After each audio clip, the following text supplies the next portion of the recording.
Welcome to Aegean steno classes और मैं रमेश चौहान। 100 शब्द प्रति मिनट के हिसाब से हम डिक्टेशन लिखेंगे आज हिंदी की, और जिसके अंदर मैं पूर्ण विराम शब्दों का प्रयोग नहीं करूंगा, लेकिन अगली जो डिक्टेशन आएगी उसमें पूर्ण विराम शब्दों का प्रयोग किया जाएगा। क्योंकि हमने पिछला हाई कोर्ट का पेपर देखा है, तो हम आगे इस प्रकार का रिस्क नहीं लेना चाहते कि एग्जामिनर कोमा फुल स्टॉप बोले या नहीं। हमें सभी प्रकार की डिक्टेशन करनी होगी। तो डिक्टेशन स्टार्ट।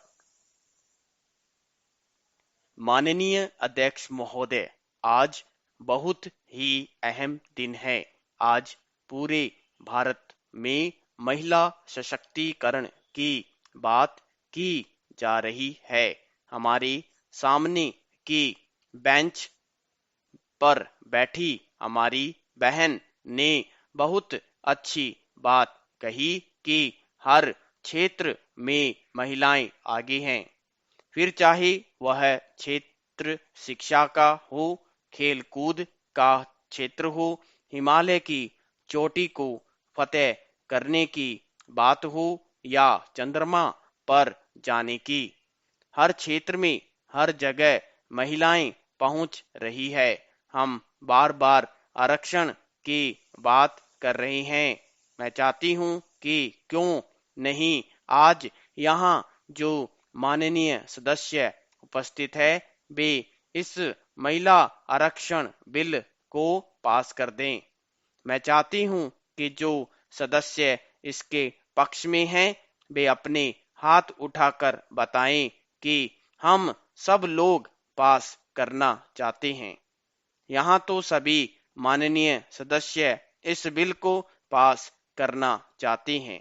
हमारे संविधान में महिलाओं को बराबर का अधिकार दिया गया है।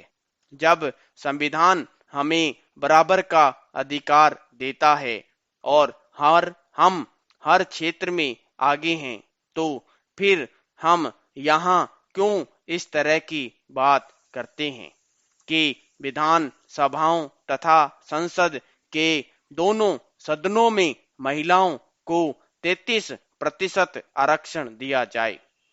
मैं आपके माध्यम से सभी से निवेदन करना चाहता हूं कि महिला आरक्षण दिवस के अवसर पर महिला आरक्षण बिल को पास करके महिलाओं को आरक्षण दिया जाए। पैरा दूसरी बात मैं झारखंड की महिलाओं के संबंध में कहना चाहती हूँ।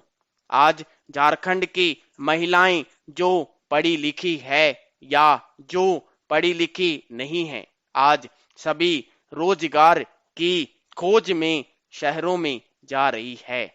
आज चाहे वह कलकत्ता हो, दिल्ली हो या मुंबई हो, उनकी स्थिति बड़ी ही दयनीय है।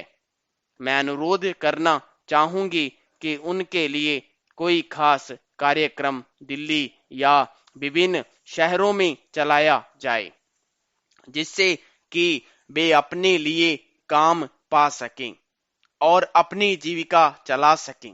पैरा मैं महिला आरक्षण बिल के बारे में कुछ कहना चाहूंगी।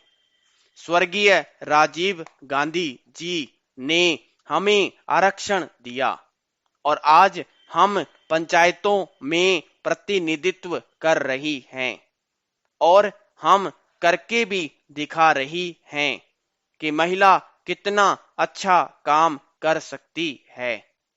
लेकिन आज तक हमें राजनीति में आरक्षण नहीं मिल पाया है। विधानसभा और लोकसभा में हमें आरक्षण नहीं मिल रहा है। हर रोज मुझे ऐसा लगता है कि यही भाई है, यही हमारे प्रतिनिधि है जो बिल पास करने वाले हैं। मुझे लगता है कि हमें ये बच्चे की तरह समझते हैं। जैसे बच्चों को झुनझुना दिखाया जाता है और झुनझुना दिखाकर फिर रख लिया जाता है, ठीक यही परिस्थिति आज हमारी है। ये हमें झुनझुना दिखाते हैं कि आरक्षण बिल पास करेंगे, लेकिन यह हो नहीं रहा है। इसके पीछे क्या कारण है? जरूर कुछ कठिनाइयां हैं। विचार विमर्श में हमारा मत नहीं रहा है, तो हमें आपस में विचार विमर्श करके जो भी खामियां हैं उसको दूर करिए। महिलाओं का आरक्षण बिल यथाशीघ्र पास किया जाए। आज हम इसी को अपना सबसे बड़ा उपहार समझेंगे। Para change. महोदय, ईएसआई अस्पतालों की स्थिति बहुत दयनीय है। वहां श्रमिकों के कल्याण के लिए, उनकी चिकित्सा के लिए जो आधुनिक चिकित्सा यंत्र और उपस्कर उपलब्ध होने चाहिए, वे नहीं हैं। ईएसआई अस्पतालों की जीर्ण शीर्ण टूटी फूटी अवस्था है। उनकी एक्सरे मशीन काम नहीं कर रही है और हार्ट के इलाज के लिए उन्हें दूसरी जगह रेफर कर दिया जाता है। ईएसआई अस्पतालों में डॉक्टरों और नर्सों का अभाव है। इसके साथ ही वहां दवाइयां भी उपलब्ध नहीं हो पाती है।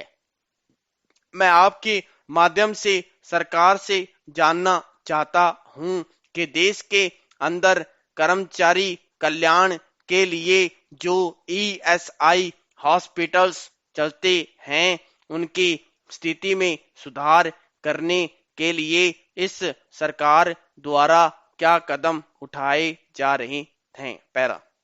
हमारे क्षेत्र में ऐसे लोग भी हैं जिन्होंने इस तरह 31-32 महीनों तक काम किया है, लेकिन उनको तनख्वाह नहीं मिली है। उनको 2-2 महीने की तनख्वाह मिली है और तनख्वाह भी मात्र 400 रुपये महीना है। आप बस्ती में चले जाएं, वहां हजारों श्रमिक आपको ऐसे मिलेंगे। आप देखेंगे कि जो लोग देश को बचा रहे हैं, उनकी क्या स्थिति है। उनमें से किसी को 470 रुपए, किसी को 1400 रुपए, किसी को 1200 रुपए तनख्वाह मिलती है। मैं कहना चाहता हूं कि एक तरफ वह आदमी देश के लिए लड़ रहा है और दूसरी तरफ वह फांके मार रहा है, रोजी रोटी के लिए तरस रहा है। क्या उनके बच्चे पढ़ सकते हैं? जो बच्चा पढ़कर कंपनी में लग गया, शहर में चला गया, उनके बच्चे कहाँ पढ़ेंगे? उनके पास रहने के लिए मकान नहीं है। मैं दावे के साथ कहता हूं कि आप देखें कि पूरे देश में मजदूरों के पास मकान नहीं है। टूटी फूटी झोपड़ी है। बहुत कहने के बाद कुछ लोगों को 20-20 हजार रुपए मिले, वह पर्याप्त नहीं है। मैं यह कहना चाहूंगा कि उसके पास रहने के लिए मकान नहीं है, खाने का इंतजाम नहीं है, घर में माँ बीमार है, खुद भी बीमार हो जाती हैं। ऐसे मामलों में हम सभी के पास आते हैं। हमारे सामने ऐसे ऐसे मामले आते हैं जब वे कहते हैं कि हमारी माँ मर गई, हमारा बाप मर गया, वहीं परिवार में कमाने वाला था और अब हमारे बच्चे जो स्कूल में पढ़ रहे थे, वे आगे नहीं पढ़ पाएंगे। इस तरह से उनका काम तमाम हो जाता है। हम भी यहाँ उनके बारे में चर्चा करके रह जाते हैं। मैं अपनी बात कहूंगा और आप सुनेंगे, लेकिन मजदूरों के हित के बारे में कुछ नहीं होगा। मैंने अपनी आंखों से देखा है कि आज देश में मजदूरों की हालत बहुत खराब और दयनीय